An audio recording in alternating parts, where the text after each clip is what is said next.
Ini penting, gejolokan-gejolokan para ulama, para guru ini penting. Karena ternyata para nabi.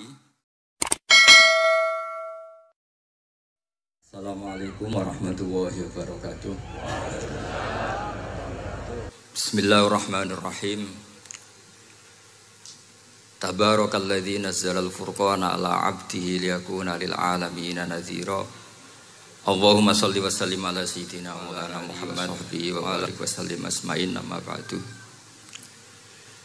Al-Mukarram kang kita hormati, bapak kita semua, orang kita semua, Kiai Haji Agus Ali Masyuri, sedanten para habaib, para ulama, para kiai, wabil khusus Dr. Yusri, matta'akum wa atala baqa'akum lil muslimin. Tamu-tamu undangan yang kami hormati, di sini ada Bapak Muhaimin Iskandar, semua adik-adik santri yang saya cintai, yang saya hormati. Ini pertama kali saya pakai serban. Insya Allah tidak sampai 1 menit nanti saya copot. Karena untuk gus-gus muda itu ada kaedahnya. Katanya dulu pakai serban setelah bisa baca Wahab. Kalau sekarang enggak, kalau sudah kaji dipanggil abah ya pakai serban.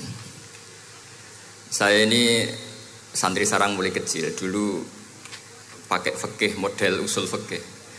Jadi kalau keyakinan Mbah Maimun itu kalau ada santri pakai peci putih itu dimarahin. Katanya beliau, wong desa itu kaji adol Tegal, adol sawah, mbok saingi ketul 5.000.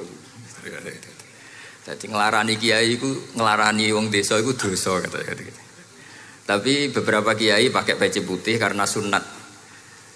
Akhirnya saya sudah haji tapi keterusan pakai peci hitam karena mulai kecil diharamkan terus keterusan itu. Pakai serban juga gitu, dulu ada kaedahnya katanya boleh pakai ini harus setelah ini terus keterusan nggak pakai. Tapi ini alhamdulillah dikasih sama Gus Ali ini saya terima. Nah ini iarah apa tamblik tidak tahu. Teman-teman bahasa Indonesia Jawa bahasa Inggris benar. Jadi bahasa Inggris favorit, understand juga.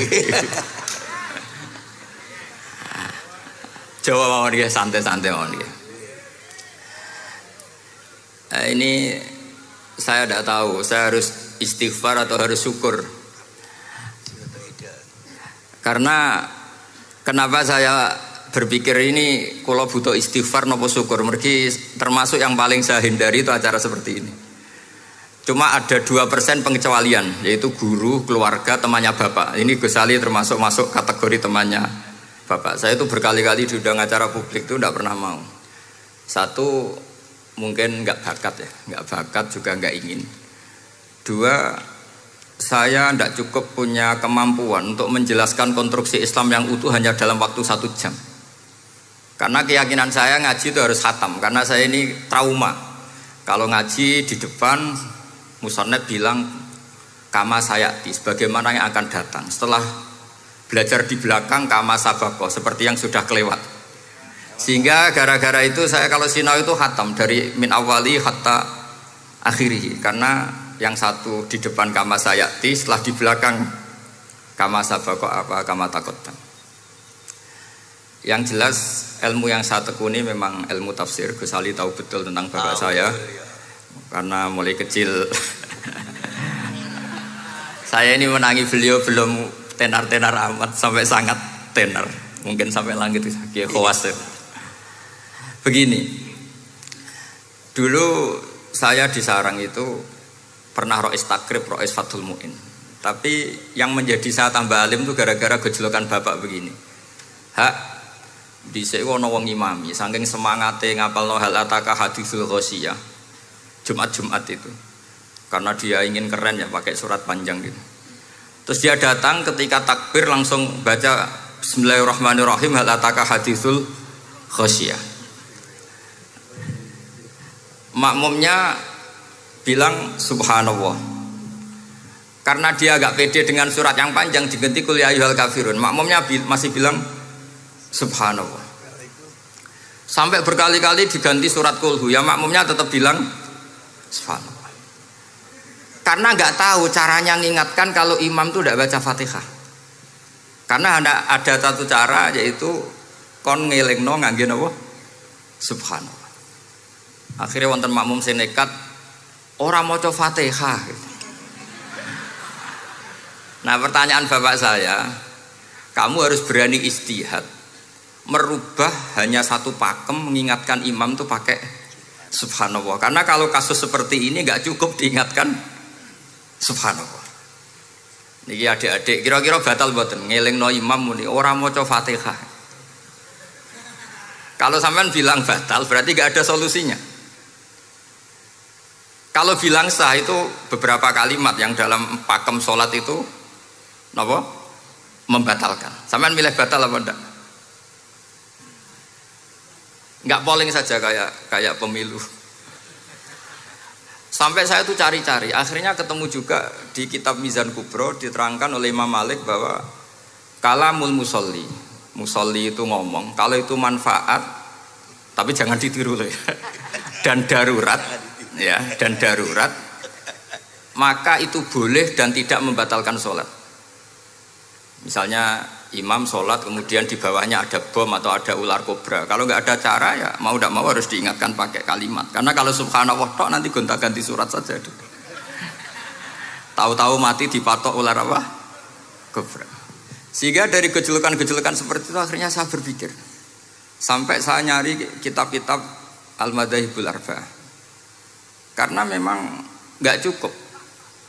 Terus pertanyaan kedua kata bapak saya tentang tradisi, misalnya orang-orang kampung kalau bikin batu bata itu dari tanah, kemudian kadang makjunun bisirjin, kadang dicampur dengan apa? Sirjin. Nggak usah diterjemah, ini sambil latihan bahasa Arab katanya.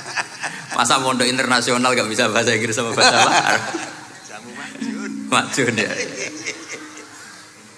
Ternyata mazhab Syafi'iyahnya membolehkan atau nganggap alatut tohara itu dua, al-ma' wa turab.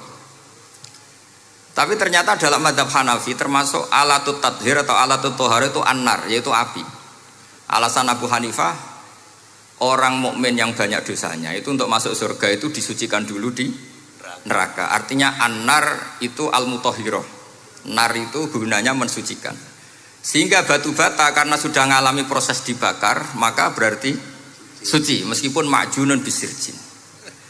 Ya tapi jangan pakai tayamum, pakai apa? Nah, jadi kalau Anda mandi junub atau nggak punya wudhu, kalau nggak ada turab sama apa? Air, ada solusinya, yaitu wudhu pakai nar. Tapi itu jelas haram itu kalau itu, karena nggak mungkin nggak ada turab, itu nggak mungkin. Sehingga ini penting, gejolokan-gejolokan para ulama, para guru ini penting. Karena ternyata para nabi itu menjadi pinter, itu ya karena digojlok pangeran. Saya punya sekian contoh di kitab-kitab para wali. Ketika datang malakul mauti ke Nabi Ibrahim dan akan mengambil nyawanya, itu Nabi Ibrahim tangklet, kowe sapa? Aku malaikat. Ono apa? Ditugasno pangeran mencabut nyawa Anda. Terus kata Nabi Ibrahim, apa kamu tahu saya ini siapa? Ya tahu, Anda Khalilur Rahman, kamu kekasih Allah. Terus kata Nabi Ibrahim, hal ra'aita habiban yumitu habibah. Masa ada kekasih membunuh yang dikasih? Pasti Anda salah. Ya karena malaikat nggak pernah ngaji di sini, di progresif ini. Dia tidak bisa jawab. Akhirnya niki kalau pamit, niki kalau sembuh niki cekap. Niki cekap. Bingung, betul kulino nih bingung.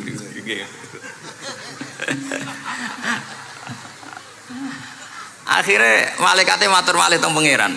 Ya Allah, kata Nabi Ibrahim logikanya begini, wahal ra'aita habiban yumitu habibah. Mosok kekasih kok dipateni kekasih.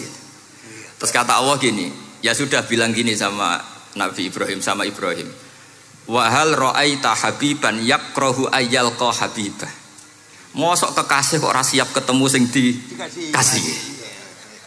Akhirnya Israel datang lagi. Balik mana? Gini logikanya dibalik sekarang begini gitu. Wahal ra'aita habiban yakrahu ayyalqa habibah. Terus Ibrahim bilang oke ya, nggak masalah, sudah. Artinya apa?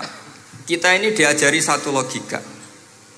Logika apa saja? Ini Allah. Sehingga ya memang normalnya hidup tuh cerdas. Kata Gus Ali, cerdas nyikapi apa? Realitas. Ini penting saya utarakan. Saya punya sekian contoh kecerdasan para nabi. Saya berkali-kali cerita, nabi yang sezaman itu sebetulnya 3, tapi yang ilmunya level itu hanya 2. Karena ada yang sezaman yaitu Ibrahim dan Lut. Tentu tidak level karena Nabi Lut itu pernah keponakan Nabi siapa? Ibrahim. Kedua, Nabi Musa dan Nabi Harun. Tapi ini juga agak level karena Nabi Harun jadinya Nabi itu karena proposal Nabi Musa. Jadi proposal mulai dulu ya ada. Nah, Nabi Musa kita tahu adalah al-sak. Al-sak itu kalau ngendikan itu lesannya agak cedul ya. Cedul. Ini nanya jajar ke sana. Jadi kalau nggak bisa tanya ya. Bahasa Arabnya pokoknya al-sak, cedul ya. Cedul. Karena masyhur ya kita tahu cerita itu Musa yang kecil itu sebeling. Jadi nak digendong Fir'aun itu dijabuti jenggote. Padahal masih kecil. Sesuai Fir'aun curiga dasar Bani Israel. Lama-lama dia memutuskan sepatah ini aja ini jelas darah-darah Israel. Kita tahu Fir'aun adalah orang Kipti, orang Mesir. Setelah berkali-kali gitu terus tanya gini sama Asia, ini anak ini sudah bisa mikir, memang dasar Bani Israel jadi gak suka orang Kipti. Orang bah cah cilik biasa gak masalah.